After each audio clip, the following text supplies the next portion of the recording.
Hi, it's Suzi Chicago.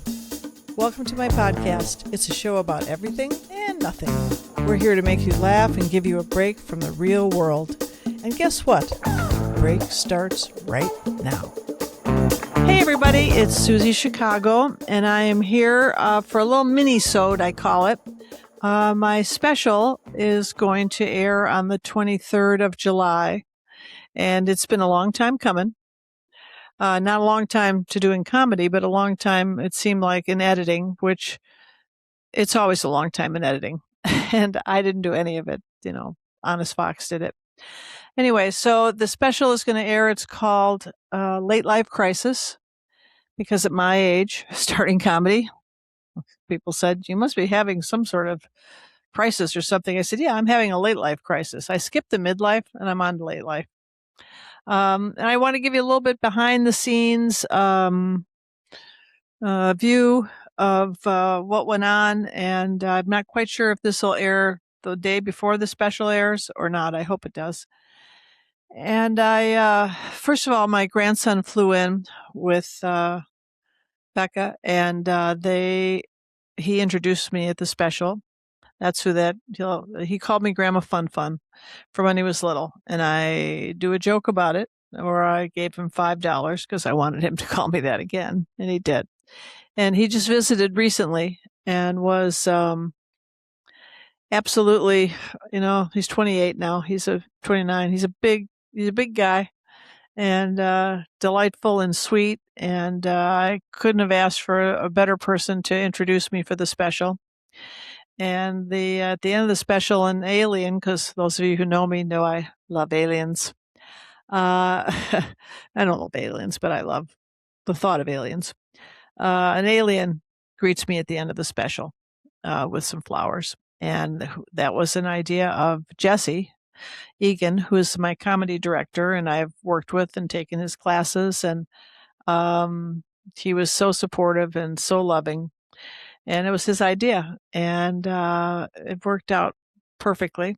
And I now have an alien costume in our storage area. And I thought, I could wear that for Halloween, because I always dress up, because you guys who know me know that I started in the costume department in the movies many, many years ago before I did comedy. Anyway, what else is behind the scenes? So I had Adam Jacobs, who was a producer, and he was sort of the showrunner that day. And we've known him for a long time. He's local and went to New York Film School. So, but nobody really directed. I had a gal do my makeup. And let me tell you, if I had to do it over again, I would have had someone do hair too. Because under the lights, my hair started to frizz up and whatever. And all the men that were around me, nobody said, your hair looks like poop for the second show. And so I think I'd have hair and makeup. But, it was a guerrilla indie, this special. Anyway, and then our camera crew came from New Mexico. And I worked with them for many years on Wildfire. I've worked with Corey at least, and Alan came out. They came and shot Bob's 12-part series, How to Make a Knife, and they were just so wonderful to work with. They were amazing, and the people where we shot this at the Film Hub in Vista, the people who worked there said, "What a crew!" And I mean, these guys are professionals, and they did me a big favor to come out, and shoot this special, and I can't thank them enough. And then we had, the day of this special, we had 2 inches of rain in 1 hour. And I'm from Chicago where, we're used to not only rain, we're used to snow and sleet and ice and horrible weather. And in California, I learned that when it rains, people don't go out. They just don't. So at about 1 o'clock, as it was starting to precipitate, it wasn't raining hard yet, I kept getting texts, can't make it, rain, whatever. So for my first show, there was a lot going on, and I'll tell you a funny thing. But by the time we got ready to get in the car, and I left my rollers in, and to come to the studio to shoot it, I realized I was going to have, I thought what if I gave a special and nobody came? And only about half the room was filled, and it still was okay. And I gave out glasses to everybody, and they had a goodie bag, and they all got Suzi Chicago stickers, and then we had Suzi Chicago cookies, which I just loved. And what else? I don't know. It was great. But the first show, I have to tell you, I'm going to be honest. The first show that I did, I sucked, and I'll tell you why I sucked. Right before we were going to camera, they said your glasses are reflecting in the lights, which I had talked to Adam and about ahead of time and said, that's my brand, wearing the glasses, and I am blind without them, and so I need them, and I also needed notes at that time, which they moved my set list, whatever, over to a wall. They blew it up, and the only way I could check it was to literally walk where I was from the stage, break from the audience, and come back. So the first show was, and I apologize to everyone who came to that show. I'm constantly saying, I'm sorry. But the second show, it had stopped raining, and there were more people. And when I looked out in the audience for the second show, my girls, Gretchen, Mary, who else was in the front row? All had their, who else was in the front? Joanna. They all were wearing my glasses that I give away that say Suzi Chicago on the side. And that just warmed my heart. That just did it for me. But the first show I had a little problem because they took my glasses away and they were going to use some dulling spray, and they had to tape over the lens part of the glasses. Well, we didn't have a big, huge Netflix crew there. We were a skeleton crew, and they took the tape off, but nobody checked. So when I put them on right before I went on stage, I had all these dots of glue from the tape. And I was like seeing through, I don't know, a saltine cracker is what it was like. And I couldn't really see the audience well. I couldn't see where I was going. I mean, it was really, I should have, you learn these things because I'm new to being on this side of the camera. And who am I to stop the roll, hold the roll, and say, we got to clean my glasses. So, but I knew in between shows that I had to clean my glasses. And so when I got off stage after the first show, I said, I need some alcohol. And someone looked at me and they said, because I don't really drink. I'm not a drinker. And they said, well, what do you want? A beer, wine? You want a shot of tequila or something? I said, no, I want rubbing alcohol. And they were like, looking at me like, you're going to drink rubbing alcohol? No, I wanted to clean the glue off my glasses, which we did. And I thank you, Lauren and Nani, for getting that for me. And so the second show, I did much better just because I could see where I was going. I went from being a person who could see when she walks into a room and what she's doing to a person who was half blind. And I'm sure that would have been legally blind because it was terrible. And so the second show was much better. And that's what most of the specialists cut from. And I'm wearing what I wore, which you're going to laugh at. I've lost 25 pounds. And now this is so big on me that there's no way I would wear this out of the house. I just told the producer that. I said, I can't even believe it. I showed my husband when I was getting dressed. I said, look at this. And, he Fun Bobby's like, it's okay. I look like I'm wearing his clothes.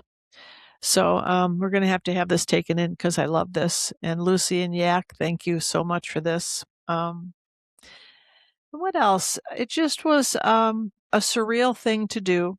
And, people say, but you've only been doing it a year and a half. How could you shoot a special?